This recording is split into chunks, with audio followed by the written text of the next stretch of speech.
Hindi madali bilang isang content creator kasi marami ding mga tao na walang maniniwala sa mga sinasabi mo.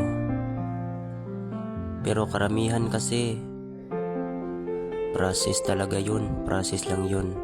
Dapat nating pagdadaanan yun. Darating din yung time na marami naman yung mga tao na maniniwala sa atin. At ang masasabi nila, wow, magaling. Pero sa ngayon, wala pa talaga masyadong makikinig sa'yo. Pero ituloy mo.